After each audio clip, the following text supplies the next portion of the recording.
shiny and new episode of Bid Nerds happening right now. I have no idea what Michael Deeb is doing over there with that big green fist. Little weird. He's smashing his audio button is what he's doing. He killed his audio somehow. I guess he can hear me. This is kind of fun. I'm going to pause for just a second. All right, Michael Deeb has his audio working back. All right, so hey, welcome to the channel. If you're new to the channel, if you're one of the people that learned about us maybe at Luft 9, just at this last weekend, and you're going, what the heck is this thing? What do we do here, Michael Deeb? Tell them all about it. We select the most interesting car that's going to close on that day on all of the different automotive platforms like Bring a Trailer, Cars and Bids, P-Car Market, Marked, Shiftgate, Haggerty, you name it, we'll cover it. We do all the hard work, all the heavy lifting for you. We pick the most interesting car, we review it and talk about it here on the show, and then we guess what we think that car is going to close for when that auction ends. And then we hold ourselves accountable because after the episode, we go back and we revisit the results and we decide who is the winner and who is the big loser based on what our bids were compared to what the car sold for. So there you go. That's us in a nutshell. Are we in a nutshell? Well, we don't go back. We go forward. We go into the future. We go forward. Yeah. See, we go to the future. We are future time travelers. We reconcile just how wrong we are, and we are wrong all the time. So never, ever, ever take our advice. Unless we suggest that you hit the subscribe, like, or notification button if you haven't already. That is something that you should absolutely take my advice on. Do that now if you haven't done it already. The nerd herd is a growing herd. It's getting bigger and bigger all the time, and we love you guys. Boy, man, Ross and Anthony and all these guys, they're just... I hate naming the names because I forget everybody all the time. Like, I just want to get a list of the nerd herd and just start saying thanks to all these guys. Absolutely. But the herd's getting so big I can't remember everyone. That's right. That's a good thing. It's a good thing. Thank you guys for subscribing and liking. We love you. Let's do a Patreon. And then let us know in the comments when you think we want to do a live show once a week when we get to 1,000 subscribers. So start letting us know what would be a convenient hour for you to listen to the Bid Nerds live. Would it be during the day? Would it be during the evening? What time? What day of the week? Let us know what you think, and we'll just do a small survey and pick a time to go live with the Bid Nerds. So we're probably not going to do Patreon, but we already have something set up on Buy Me a Coffee. You can kind of look us up there. I don't really have it set up yet, but we do have a thing. You can contribute there if you want. I'm eventually going to have a way to get your stickers and your hats and stuff like that there. Yep. It's at buymeacoffee.com. But we'll start promoting that here probably on the next recording. Yeah, and definitely shout out to our sponsors, Godden Classic of Las Vegas, Godden Porsche of Las Vegas. They are the first classic Porsche dealer or Porsche classic dealer in North America, and they're great people down there. And if you want to avoid all this auction hassle and get yourself a classic Porsche without, bidding and all that kind of stuff, and just go straight to the source, go check out Godden Classic, see what they've got in their inventory. They always have cool stuff. All right, let's get to today's most interesting car. Michael Deeb, what do we got today? JP, it's a Ferrari, a 1989 Ferrari 328 GTB on Bring a Trailer, offered out of Mount Dora, Florida. Have you ever heard of Mount Dora, Florida? I don't even know where that is. I don't know much about Florida. Neither do I. Car showing 45,000 miles. Well, other than we have some great fans in Florida. Some of the nerd herd lives in Florida, and that's the best part of Florida. That is the very best part of Florida. Our car is looking stunning in Prugna Metallizzato over Crema Connolly leather. The car was also serviced, which I think is really important when you talk about these cam belt cars. When was the car serviced? The car was serviced in 2022. GTBs are pretty rare, JP. They only made 1,344 328 GTBs over however many years they made the 328 GTB for the world. This particular car is rarer still, as it's only one of 33 1989 328 GTBs imported into the United States. So by the numbers, it's a very cool car. It makes about 260 horsepower, transverse V8. They don't handle really well, but they're, after Magnum PI and Tom Selleck drove a 308 GTB, that really put the Ferrari and the mid-engine cars on the map. But this car looked pretty cool, and with the mileage and the belt service, seems like it's a pretty decent value. Coupes are really starting to go through the roof, and anything with a gated shifter in Ferrari and a hardtop is starting to bring silly money. So we covered one of these, I think, earlier in the year, and it didn't sell, and that left me wanting because I really want to see what GTBs are bringing. This car was only about $79,000 when it was brand new, but if you think about 1989, $79,000 was a load of money back then. In 1989, JP, I could have bought a condo in San Francisco for 400 grand. Imagine spending a quarter of that on a new Ferrari. That's bonkers. But I think this car has a chance to break the bank. Um, they have been, although, like I said, we tried to cover one and it failed to sell, so we really didn't see its true value. So I thought we'd try again with this one. So JP, I hand it over to you.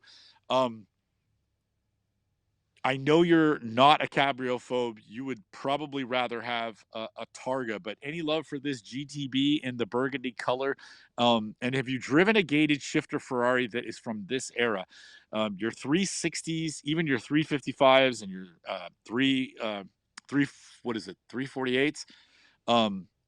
They were a lot less notchy than these. These early cars, you really had to warm the motor and warm the gearbox before it was even possible to shift this car into a different gear. So have you driven one from this era, and what'd you think of it?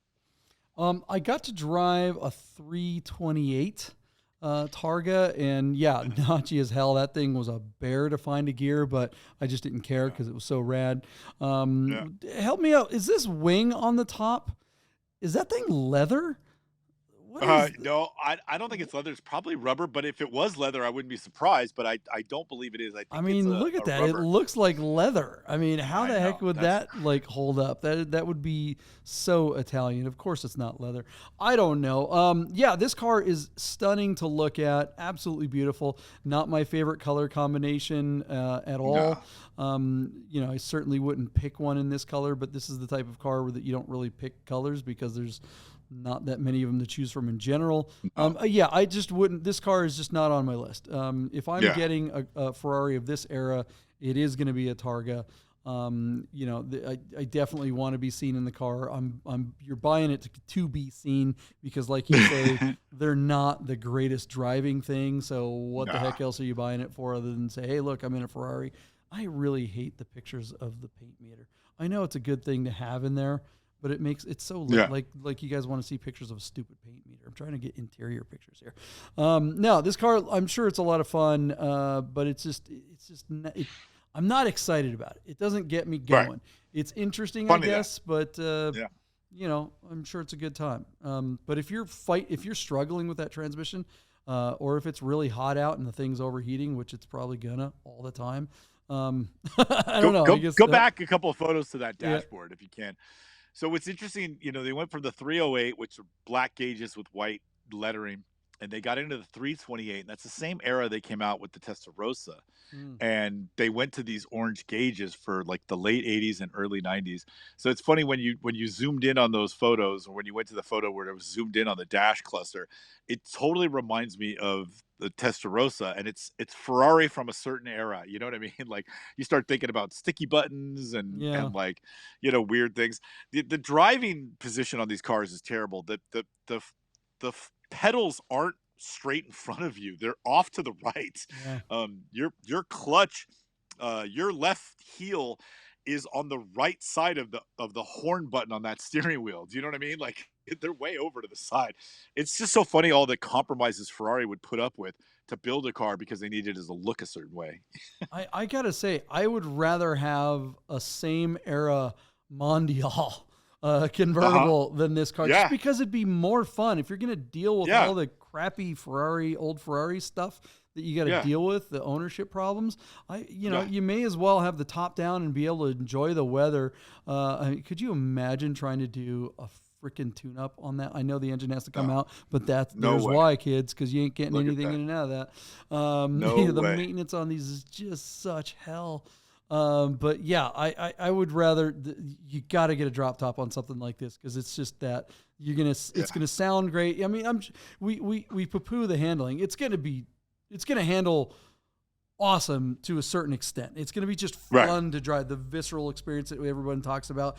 All the touch points are going to tell you something because, that engine is going to just be rattling and shaking everything that you're connected to in that car. And so there's something to that. But if you're going to go through the problems, you may as well be able to have that top down and be able to get after it. All right. Agreed. What is something like this worth? Is the fact that it's a kind of a rare color combo? It's a less common configuration in the hardtop versus a Targa or convertible. Are those things going to bring more or less money? What's going to happen here, Michael Deep? That's a good question, John. The color is a really good question because you would start to think that, but today what we're seeing the premium paid for is a coupe with a gated shifter, and that's what this is. So I think more than the color, based on my perception, however you quantify that, is what's driving this number. So JP, with 3 days left until it closes, our car is sitting at $100,328. So 100,328 as it stands, and that is on, as I search back to my notes, 8 bids. So JP, if the mileage wasn't so high and if there wasn't so much patina, so much pitting on the front end of this car, tell me this car doesn't remind you of my Ruby, All right, yeah. the color and the pitting on the front end. I would say that this car could see $145,000, but I think because of the miles and because the paint is really patinaed for a Ferrari, I think we're going to temper expectations a little bit, and I'll give it to you at $130,000. I think 130 grand is enough to meet the reserve and bring this car home. JP, $130,000 to you.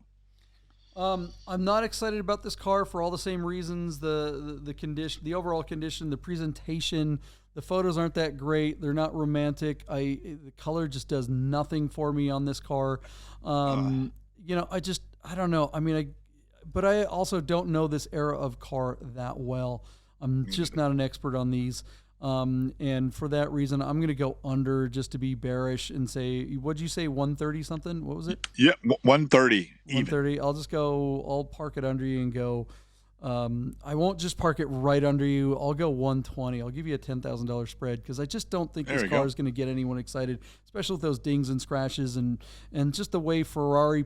It seems like there's two different types of Ferrari people these days. And help me out on this, right? There's the traditionalists who have to have everything perfect. They have to know exactly when the service has been done. Right. There's that old school Ferrari kind of approach towards Ferraris that we all think of, right?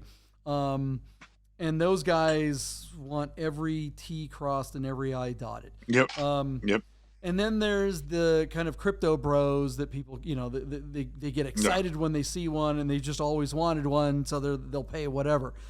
I think for a crypto bro to get excited about it, it's got to be red, or it's got to be flashy, or the photo's got to look amazing. It's got to be romantic. This car doesn't look like it would get the crypto bros attention to make like a 348. That's done right, and in a bright color that just looks, or a 355, they'll pay all the money in the world for, like, oh, 6-speed, all the things, heck yellow, let's go, in yellow, let's do it. But this kind of like, subtle, if there's any such a thing, Ferrari, it just doesn't.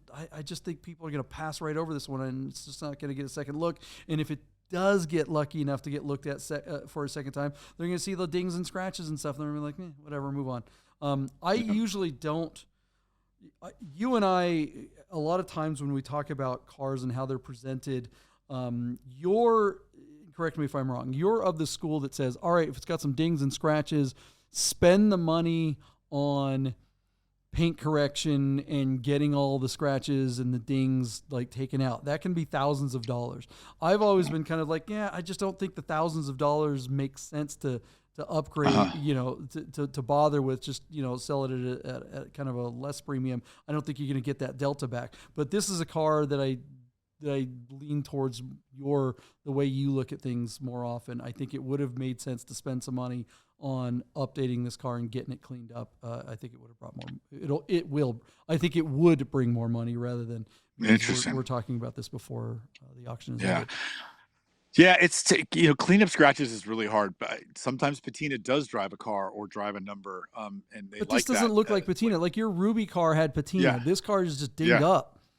There's a difference, right? Well, and what I was going to use as a reference is be like an old 356 where like the paint's falling off. That car, somebody would pay a premium for that because it's so cool. You can't replicate that. Nobody has a half century to do the same thing. My big thing, the thing I like to pound the table for is originality. If you've got two sets of wheels, put the original ones back on. But JP, I wouldn't argue your point. Cleaning this car up certainly would have helped. Hiring a professional photographer would have made a massive difference on this car. I think the presentation is garbage, and that's we are talking about past tense. We don't know what happens yet. We're not in the future yet. What will happen? You think that a photographer would bring more money, but we are going to find out what the actual results. Maybe this car brings gobs of money. We don't know yet. Now's the time to put your bid in, and we will find out the results of this car right after this. Hey guys, I gotta tell you about our friends Godden Porsche of Las Vegas and Godden Classic. If you're looking for a new Porsche or a classic, you gotta call our friend Steve at Godden. Save yourself the hassle of screwing around with all the auctions like we always talk about, and just talk to Steve. He'll find you the classic Porsche you're looking for. Godden Porsche of Las Vegas.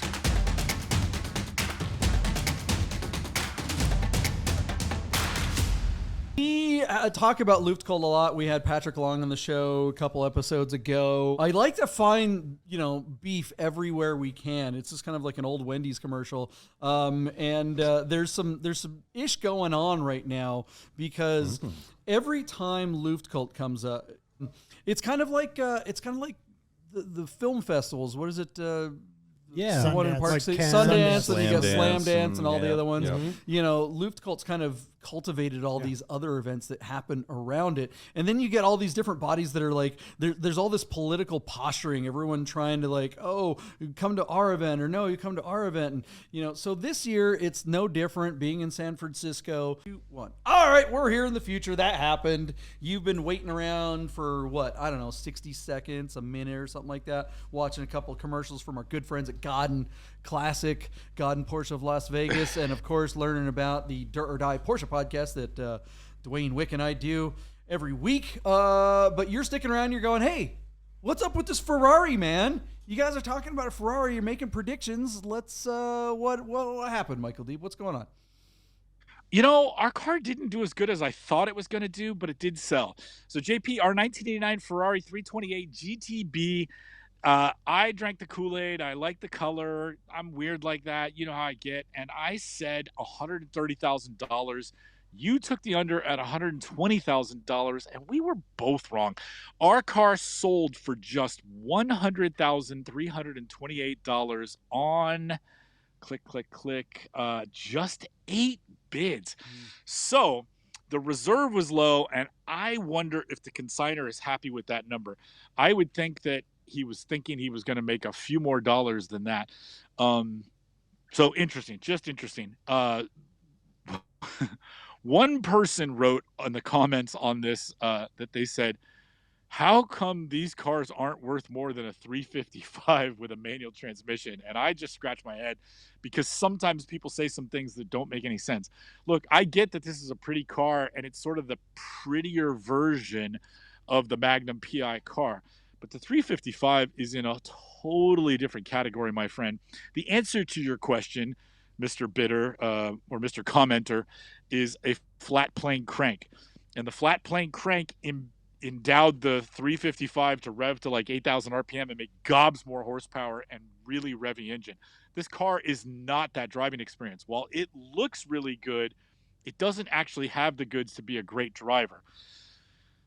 So I think maybe that has something to do with it. These are not the best driving Ferraris. They're fun. You get the romanticism, but this is not a car that would keep up with a 1989 Porsche 3.2 on any road anywhere in the world. You know what I'm saying? So there you go. $100,000. That's all it took. The patina did not didn't buff out, John. This car didn't make the kind of money I think you and I thought it could. The color is polarizing. The patina, the miles, 328s aren't the best cars. I know it's rare. I know the color makes it rare still, but nobody was willing to pay for it, at least not this week. So there it is, $100,328. Any comments to that, or is that just kind of put you to sleep? Yeah, if this car were in really nice condition, I think, it certainly would have brought, numbers closer to what we were talking about. But you're absolutely right. It's not a fantastic car, and most of the people that would consider one of these are going to know a thing or two about them. In answer to your question, what do you think the reserve was? I think the reserve was probably closer to what we were bidding. But I suspect that at the time of the auction, I suspect that the owner was probably sitting there going, this ain't happening. So he probably actively lowered the reserve just to get the car sold. If you're sitting there going, all right, this thing ain't going anywhere, and it's stalling out at, $70-something thousand, gets into the $80,000 range, and you're like, man, how many bids? 7 or 8? There's no activity here. I don't want to be stuck with this thing. At that point, do you sign into your BaT account as the seller and just say, all right, fine, lowering the bid, or not lowering the bid, lowering the reserve. I just want this gone. I want it to be done, and hope that it takes off a little bit more from there. You've had that experience. You Absolutely. were there where you had some higher hopes, but twice. Yeah, there's you get that come to Jesus moment where you have to decide whether or not you want the car to be in your life, or if you want to just end that relationship and move on, have the divorce, and get a hot, new, younger wife. God dang, that's a good analogy. And you and Rochelle helped me through that process twice on both the Mercedes, and it worked out. And the Porsche, where it didn't necessarily work out with the number I had hoped I'd get for the car, but I ended the relationship with the car, which is what I was intending to do, was to move on from that car, because I also knew that the chiffon car was en route. So you were already banging a stripper on the side, so you knew you had to just eat it, right? You'd already bought the car that you wanted. Woo. Yeah. So yeah, I think that's it. I mean, if I had to guess, I'd say that's what happened. I'm sure the owner had much higher hopes because it's a pretty car, but I'm guessing that the owner was pragmatic and not an idiot, because look at the pictures, man. This car isn't that nice. It's beat up, it's worn, it's got the patina, which is romantic, but it doesn't bring extra money on something like this. It does on maybe an old 356, but not on a Ferrari. People want immaculate Ferraris. They don't want, scarred up looking badges of honor on their prancy horse. That's just what it is. It's a different animal, a different person that wants one of these cars, right? Yep. Am I wrong on that one? All right. No. What do you guys think of the result of this Magnum PI wannabe car? I don't know. And the top doesn't come off. Come on, man. You want to be seen in something like this. That's another thing I don't like about it. I don't know. Let us know in the comments below, and we'll see you tomorrow with tomorrow's most interesting car, right? Anything else you want to say, Deeb? Too bad. Nope. Thank you.